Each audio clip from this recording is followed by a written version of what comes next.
My path was blocked by my greedy husband upon returning home from my father's funeral.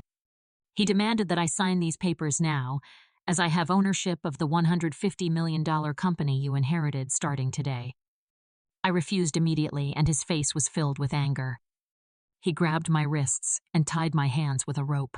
He proceeded to use a razor to shave my head. That was not enough to satisfy him. Then he lifted a bucket of cold water and poured it over me. I started shivering from the cold. Hello, my name is Lily Thompson. I've worked since I was 32 years old to maintain the legacy of Harper Pharmaceuticals, the $150 million company my father founded. From the ground up today, though, everything changed. My husband, the man I thought I could trust, has shown his true colors in the most ruthless way imaginable. As I took a shaky breath, Ethan stepped closer and pushed the papers into my hand. Sign these. He demanded that his voice be as cold as his eyes. After noticing these were transferred documents, I looked down and my fingers trembled. My heart was pounding with a mixture of grief and horror. Ethan asked me to transfer Harper Pharmaceuticals to him. My father thought I was ready to keep working, but here was Ethan, taking it all for himself without regret. No, as I said, my voice was firm. Even if the anger is boiling beneath the surface, I'm not signing anything. With an irritable expression on his face, he said, I own Harper Pharmaceuticals and I'll defend it with everything I have in a second. Lily, you think you're in charge? Before I could reply, his iron-hard grip seized my wrists. He growled deep and menacingly as he spoke. When he took a rope from his pocket and dragged me to the center of the room, I felt a wave of panic. I objected, but he twisted the rope through a ceiling hook, wrapped my hands firmly, and suspended me so that my feet barely touched the ground, if at all. My pulse was racing as I cried, but he ignored me. As he went for a pair of scissors and began to cut my hair, each snip a blow to my spirit, I felt exposed and embarrassed. The locks fell in a tangled heap to the floor. The silence was broken by the awful, monotonous sound of the scissors. He lifted a bucket of freezing water and gently tipped it over my head, letting the drips slide down the sides just as I was about to give up. The collision of the frigid water sent a shockwave through my body, burning my flesh from the cold. Before you signed that paperwork, I had not experienced such a wave of shame and rage. He growled and pressed the pen into my hand. I couldn't stop shaking because I was too numb and shattered. I let the pen scrape my name across the page, feeling as though each letter was robbing a little of my dignity. When he was at last satisfied, he released me, leaving me shaking and my head drenched. He left the room without looking back, leaving me to suffer alone as the door slammed behind him. I felt like my soul had been crushed. Once Ethan was gone, I fell to the ground as the cold water and the shock of betrayal sent chills down my spine. When I saw my reflection in a small wall mirror nearby, looking pale and drenched, I was mortified. My once carefully combed hair was now reduced to ragged patches, and the cold water poisoned my skin. But as I looked at my picture, another idea came to me, a firm, unflinching resolve. Ethan might have had his way for the moment, but I wouldn't put up with this. Harper Pharmaceuticals is a testament to the work ethic and principles my father instilled in me. Athens' greed and evil would not be the end of it. I started by looking for help and knew precisely who to call. I stumbled to the bathroom, wrapped a towel around myself, and grabbed my phone fingers to call Rachel Porter, my family's lawyer and my father's closest friend. I was still shivering. Because she believed in me and my business strategy for Lily, Rachel had always been a rock in my life. Rachel's tone went from warm and stable to apprehensive as she detected the tremor in my voice. What had taken place? Rachel. I need help, I whispered, swallowing hard to keep my voice from cracking. Ethan forced me to sign a deal with Harper Pharmaceuticals. He made me feel ashamed. Rachel. For this, I can't let him get away with it. I'm so sorry, Rachel remarked coldly, her professionalism evident in Lily's demeanor. We'll make this right first thing tomorrow morning. Visit my workplace. We shall use whatever legal means are at our disposal to undo this. Nobody can take Harper Pharmaceuticals away from you. We promise. Her confidence reassured my wounded pride, and I felt a glimmer of hope slice through the darkness. I took a deep breath, feeling a platform begin. In my mind, I knew it was going to be tough. However, under Rachel's guidance, I would have fought. The day after, when I entered Rachel's office, I felt like I had a new purpose. She softened as she took in my disheveled appearance and drew me into her eyes. "Lily," gently, she said, "I can only imagine what you've been through, but I know you're not alone in this. We'll get through it." Rachel got straight to the details. We reviewed the transfer documents, going over every clause that Ethan had forced me to sign. Thankfully, she found several problems that would serve as the foundation for our complaint. The fact that he had coerced me in this manner was compelling evidence that would work in our favor. We are going to file for an injunction to prevent the transfer. A comprehensive legal investigation of Ethan's actions would be conducted, Rachel made clear in a forceful manner. It will take time, but if we keep our proof strong, he won't have a chance. I was one step closer to reclaiming what was rightfully mine with each action she outlined, which was like a lifeline. The days that followed were jam-packed with meetings, planning sessions, and paperwork. Rachel continued to assist me whenever she could.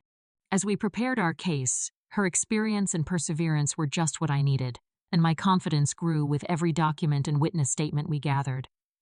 Ethan had miscalculated the might of a strong woman, even though he had tried to pressure Harbor Pharmaceuticals. Meanwhile, the story about my father's company began to garner attention from the industry.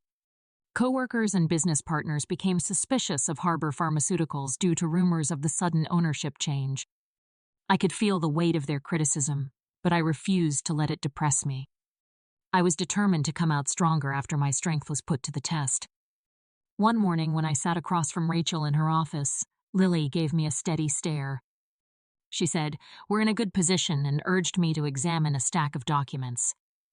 "The court is most likely to reverse our decision in light of these remarks and evidence of Ethan's coercion." However, I frowned at something else as I leaned forward. "What is it?" "I think that to get damages, we ought to sue Ethan directly. His actions were not just unethical. They were criminals. Though it would take longer, the result would be significant and allow us to hold him more accountable." The thought of even going through a public legal battle made me hesitant.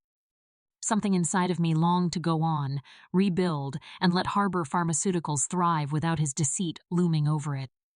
Then I remembered the chilly bucket of water, the ropes, the scissors, and the humiliation he had caused me.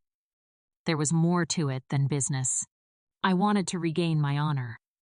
"Do something," I firmly continued. "I want him to understand the consequences of what he's done," as my determination grew. After Royal nodded, we began our new plan. I knew it would be worth it to file both the reversal and a personal suit against Ethan, but doing so would put us in a longer, more challenging battle. As the days turned into weeks, our legal strategy began to take shape. When news of Pharma Harris reclaiming her father's legacy broke, headlines were created. Even with the unwanted attention, I wanted to honor my father, therefore I remained dedicated. Then one day we received a letter from Ethan's lawyer requesting a settlement. Rachel placed the letter on the table and smiled cruelly. She said with a note of pleasure, "It seems like he's feeling the pressure. But it's up to you. Are you going to compromise?" Without hesitation, I shook my head. "No, this is not just a settlement. I insist that everything be attributed to him." Rachel smiled widely. "That is exactly what I thought you would say." Rachel expertly and accurately presented our case at the beginning of the trial, proving beyond a reasonable doubt that Ethan had been coerced and abused. She supplied information, eyewitness reports, and images that revealed the extent of his deception. The courtroom fell silent as I took the stand and continued to speak methodically. Irfan had tied me, shaved my head, and bathed me with freezing water to force me to submit, and I detailed all the embarrassing things that had happened that night. There was suspense in every tiny piece. Everyone could see how vicious Ethan was.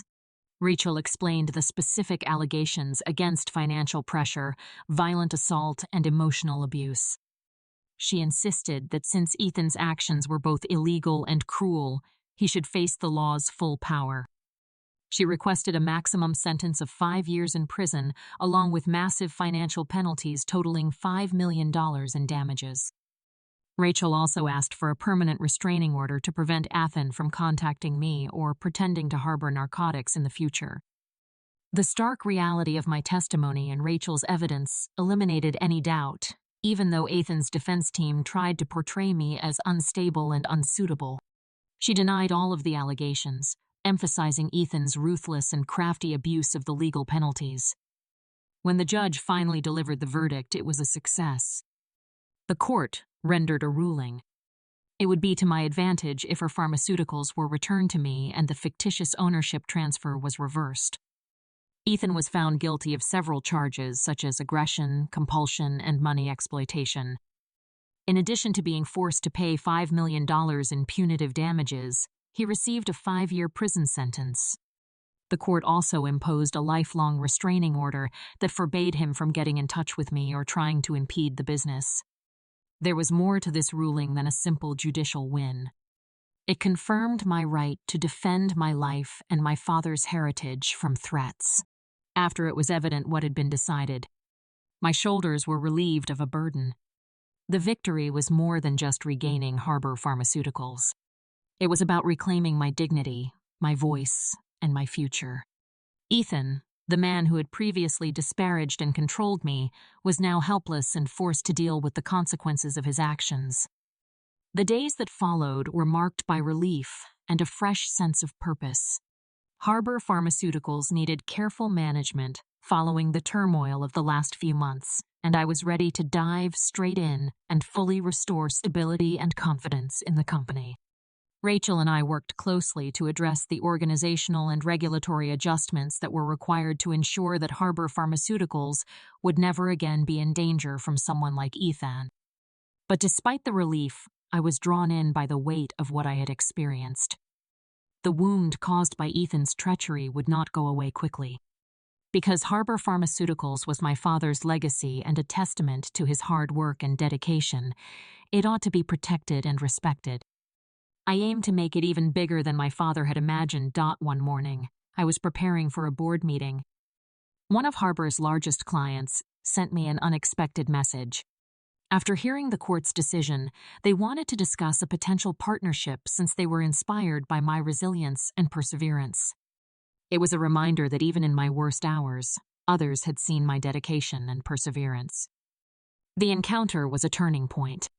The client proposed a collaborative project that would expand Harbor Pharmaceuticals into new markets, promising innovation and development.